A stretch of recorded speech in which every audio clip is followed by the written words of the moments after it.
Assalamualaikum warahmatullahi wabarakatuh. Pada kesempatan kali ini, saya akan menjelaskan sebuah materi yaitu tentang pengantar sistem informasi manajemen. Nah, sebelumnya kita harus tahu terlebih dahulu apa itu sistem. Sistem adalah sekumpulan unsur atau elemen yang saling berkaitan dan saling mempengaruhi dalam melakukan kegiatan bersama untuk mencapai suatu tujuan. Jadi intinya sistem adalah sekumpulan unsur yang saling berkaitan antar satu sama yang lainnya. Nah, tujuannya adalah untuk mencapai suatu tujuan. Nah, seperti itu. Kemudian karakteristik sistem itu ada beberapa, ada 8 di sini. Yang pertama, komponen atau elemen, jadi terdiri dari komponen atau elemen. Kemudian yang kedua, memiliki batas sistem atau boundary.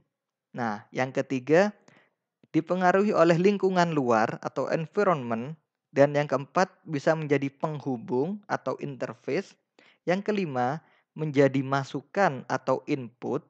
Yang keenam, menjadi sebagai pengolah atau proses. Kemudian yang ketujuh, sebagai keluaran atau output. Dan yang kedelapan adalah menjadi sasaran atau sebagai tujuan dari suatu sistem yang lain. Seperti itu. Kemudian, klasifikasi sistem di sini ada beberapa. Yang pertama yang akan saya bahas adalah abstrak sistem atau sistem abstrak. Nah, di sini sistem yang tidak tampak secara fisik karena hanya berupa pemikiran atau ide-ide. Nah, hanya berupa pemikiran tanpa tampak secara fisik. Berarti seperti apa contohnya? Seperti sistem teologia, yaitu hubungan manusia dengan Tuhan. Nah, berarti kan tidak tampak secara fisik, tapi kita meyakini itu. Kemudian yang kedua, physical system atau sistem fisik adalah sistem yang tampak secara fisik. Jadi kita bisa melihatnya. Contohnya seperti apa? Seperti sistem komputer, bagaimana sistem komputer itu berjalan karena ada hardware, software, dan brainware. Kemudian ada sistem pendidikan, kurikulumnya bagaimana, seperti itu. Kemudian natural system atau sistem alamiah yaitu sistem yang terjadi dari proses-proses alam. Nah, contohnya adalah sistem geologi, kemudian terjadinya gempa bagaimana, dan seterusnya. Pokoknya yang disebabkan oleh proses alam. Yang keempat, human made system atau sistem buatan manusia. Nah, adalah sistem yang dirancang atau didesain sendiri oleh manusia itu sendiri. Contohnya seperti apa? Ya, seperti sistem informasi, misalkan kita sistem informasi tentang perkuliahan, tentang siakat, sistem informasi akademik, kemudian kalau kita ingin jual beli, sistem informasi seperti Tokopedia, Shopee, itu kan sistem informasi dalam hal penjualan atau pembelian. Kemudian ada juga deterministic system atau sistem deterministik. Nah, ini merupakan sistem yang beroperasi dengan tingkah laku yang dapat diramalkan. Maksudnya dapat diramalkan bagaimana? Contohnya itu sistem komputer. Jadi, jika kita di dalam sistem komputer itu kita bisa tahu setelah dari proses A ke proses B itu akan ngapain. Misalkan jika ingin menghidupkan komputer bagaimana caranya, sistemnya bagaimana. Tinggal mencolokkan kabelnya terlebih dahulu, kemudian dihidupkan. Nah, setelah dihidupkan apa yang terjadi? Kita pasti tahu, oh sebentar lagi ini akan masuk ke halaman login terlebih dahulu. Kemudian setelah itu akan masuk ke desktopnya. Kemudian kita akan mengerjakan sesuatu di sana. Nah, seperti itu maksudnya. Kemudian ada juga seperti ini, misalkan sistem itu berjalan dengan normal, ternyata tiba-tiba ada gejala, misalkan ada yang berbunyi bip 2 kali atau 1 kali, maka apa yang terjadi? Berarti ada kerusakan di RAM-nya dan seterusnya. Maka ada gejalanya, jadi kita bisa meramalkan. Kemudian yang keenam, probabilistic system atau sistem probabilitas. Jadi intinya kita itu tidak bisa diramalkan. Sistem yang tidak bisa diramalkan. Contohnya sistem manusia. Sebagai contoh adalah sistem manusia. Maksudnya di sini adalah sistem dari tubuh manusia. Seperti sistem pencernaan, kemudian sistem yang lain. Nah, karena kita tidak tahu probabilitas atau peluang, jadi itu mengandung unsur probabilitas. Jadi tidak dapat diprediksi kapan akan rusaknya dan seterusnya. Kemudian ada juga sistem yang lain yaitu tentang sistem misalkan arisan. Nah, jadi kita tidak tahu kapan akan munculnya nomor ini dan seterusnya.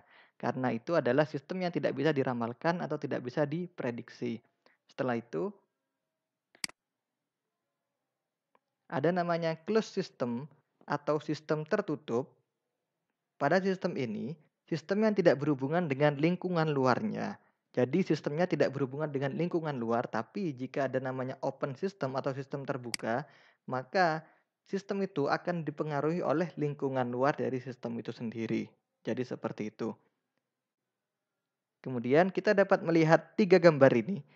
Jika kita melihat 3 gambar ini merupakan berhubungan dengan komputer, yaitu yang pertama di sini kita bisa melihat software atau perangkat lunak. Kemudian di sini ada hardware atau perangkat keras. Kemudian di sini ada namanya brainware atau orang yang melakukan atau mengendalikan perangkat lunak dan perangkat keras. Jadi orang operatornya intinya. Kemudian jika software kita tidak bisa melihat wujud fisiknya seperti apa, tapi kita bisa tahu fungsinya.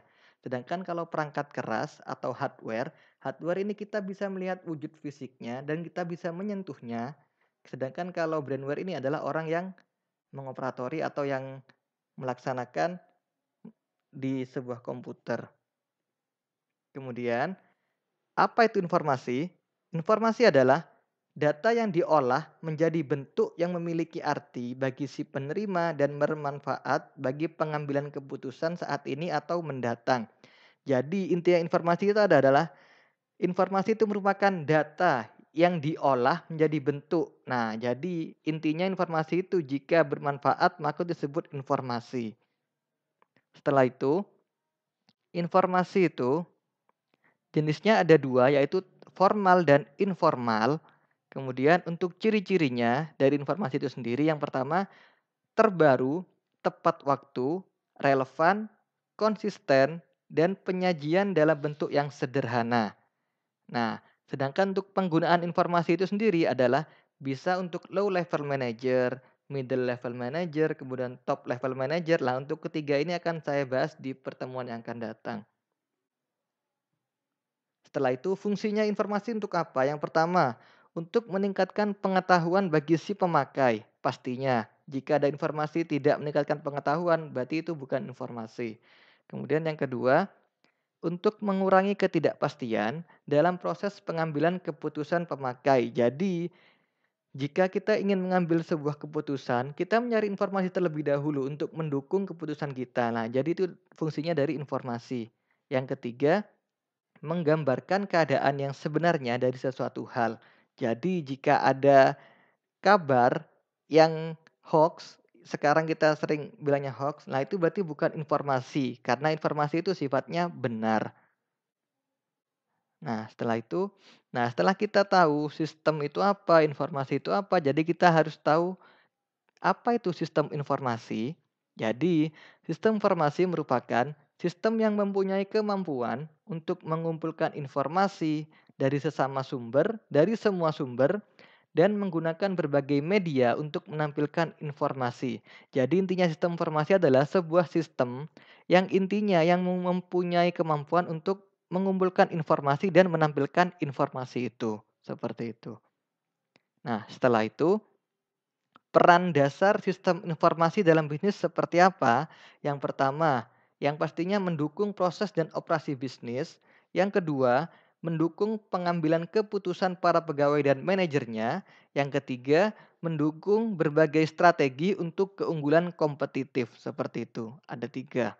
Nah, yang terakhir, kita harus tahu terlebih dahulu. Kan sistem sudah tahu, informasi sudah tahu, kemudian sistem informasi sudah tahu. Nah, sekarang kita akan bahas tentang mata kuliah kita yaitu tentang sistem informasi manajemen. Jadi, sistem informasi manajemen ini adalah sebuah sistem manusia atau mesin yang terpadu untuk menyajikan informasi yang gunanya adalah untuk mendukung fungsi operasi manajemen dan pengambilan keputusan dalam suatu organisasi. Jadi dengan adanya sistem informasi manajemen ini membuat atau mempermudah operasi manajemen dan pengambilan keputusan dalam suatu organisasi yang mana sistemnya itu terdiri dari bisa manusia atau mesin seperti itu. Jika ada yang ditanyakan, silakan tanyakan di komentar Google Classroom atau di komentar YouTube. Untuk tugasnya akan saya berikan di pertemuan yang akan datang. Untuk pertemuan kali ini saya tidak akan memberikan tugas. Terima kasih atas perhatiannya. Assalamualaikum warahmatullahi wabarakatuh.